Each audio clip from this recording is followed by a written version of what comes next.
Hey guys, it's Kerry. I'm looking at some of my favourite jumbo animals today.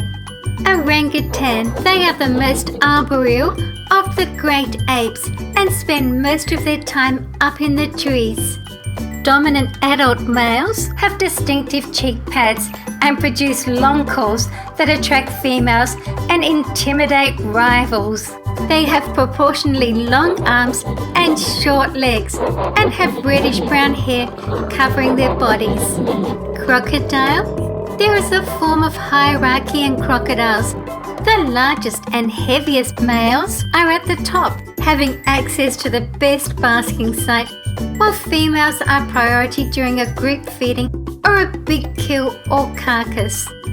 All species are aggressive towards each other during the mating season to gain access to the females. Please subscribe and turn on notifications. The groundhog. Beyond their large size, they have several successful anti-predator behaviours, usually retreating to the safety of their burrow, which most predators will not attempt to enter, but will readily fight off any of those who press the attack with their sharp claws and large incisors. Hippo. Females are the leaders of the herd, controlling the centres of the resting pools. Males rest along the outer banks of the pools, protecting the females and calves. With reproduction, dominant bulls controlling the most desirable territories have the most reproductive success. The dominant male wanders through a resting herd, smelling each female's genital area. Once a female is found, mating occurs in the water. Copulation lasts up to 1/2 hour. The testicles of the male hippo only partially descend. They do not have a scrotum. The penis also retracts into the body when it is not erect. American bison. A bison wallow is a shallow depression in the soil which bison use either wet or dry. They roll in these depressions, covering themselves with dust or mud. Bison wallowing has important ecosystem engineering effects and enhances plant and animal diversity on prairies. The green huntsman spider. The cephalothorax and the long legs of the females are bright green with a light green abdomen showing a darker green median stripe. The golden line tamarin has a very limited distribution range, as over time they have lost 2 to 5% of their original habitat in Brazil. It uses its fingers to extract prey from crevices, under leaves and in dense growth, a behaviour known as micromanipulation. Notice its elongated hands and fingers.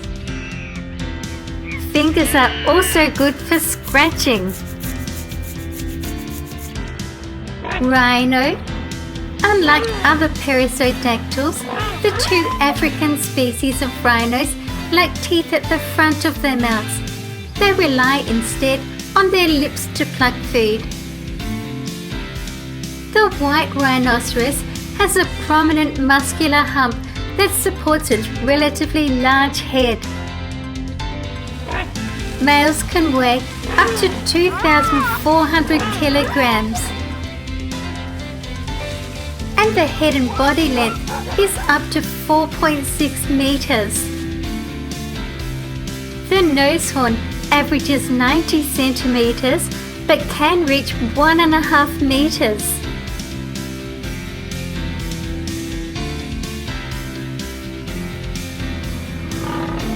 Lion. The Eurasian and American cave lions became extinct at the end of the last glacial period without mitochondrial descendants, which refers to DNA on other continents. The modern lion was probably widely distributed in Africa during the Middle Pleistocene and started to diverge in sub-Saharan Africa during the Late Pleistocene.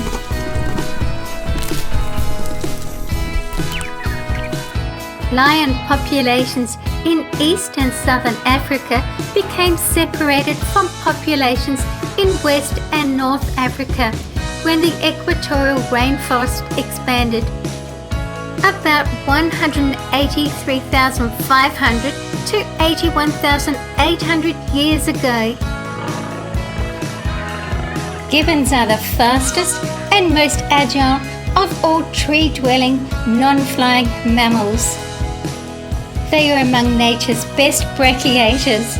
Their ball and socket wrist joint allows them unmatched speed and accuracy when swinging through the trees.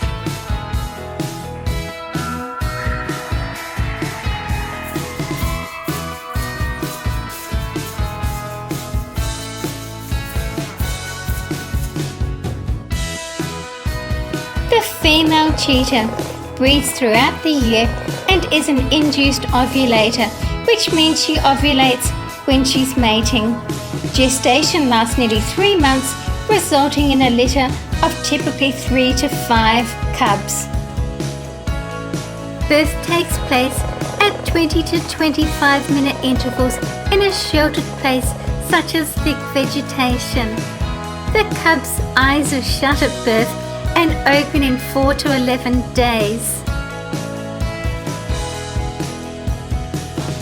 White-tailed deer. Males regrow their antlers every year. Length and branching of antlers are determined by nutrition, age and genetics. Rat growth tends to be very important from late spring until about a month before velvet sheds. The Mexican orange-kneed spider. Like all arthropods, the tarantula is an invertebrate that relies on an exoskeleton for muscular support. Their body has 2 main parts, the prosoma and the opistosoma. Scorpions are predatory arachnids. They have 8 legs and are easily recognized by the pair of grasping pedipalps and the narrow segmented tail, often carried in a characteristic forward curve over the back, ending with a venomous stinger. Tiger.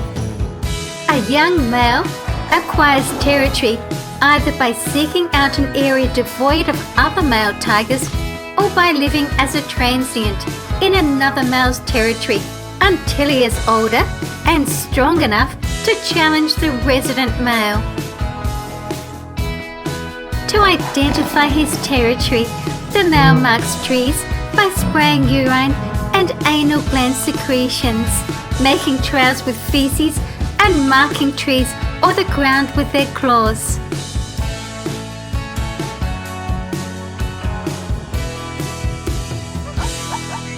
The zebra. They evolved among the Old World horses within the last 4 million years. It has been suggested that zebras are paraphyletic and that striped equids evolved more than once. There are 3 extant subspecies: the plain zebra, mountain zebra and greavy zebra.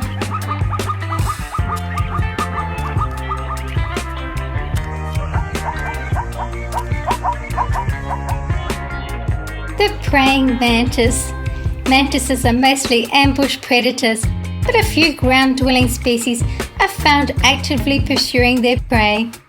Their elongated bodies may or may not have wings, but all mantidae have 4 legs that are greatly enlarged and adapted for catching and gripping prey. Their upright posture while remaining stationary with arms folded gives them their name praying mantis. The red cardinal is a mid-sized songbird.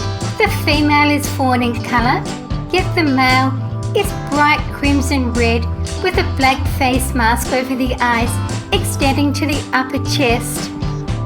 Rats are typically distinguished from mice by their size. Generally, when someone discovers a large murine rodent, its common name includes the term rat, while if it's smaller, it's a mouse. The black wolf. As black-coloured wolves are occur more frequently in forested areas than on the tundra. Melanism was concluded by the researchers to give those wolves an adaptive advantage. The mutation's purpose has not yet been identified. Besides coat and knee colour, they are just normal grey wolves. Dark fur is believed to be a dominant gene in wolves.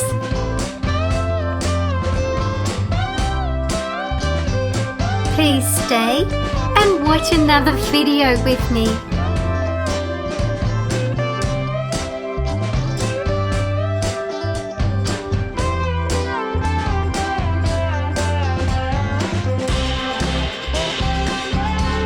I love to reply to all your comments.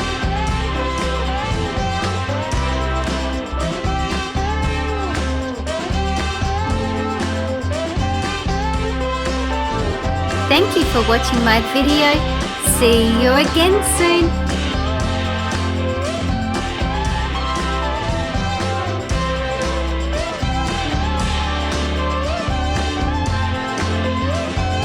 See you guys in my next video.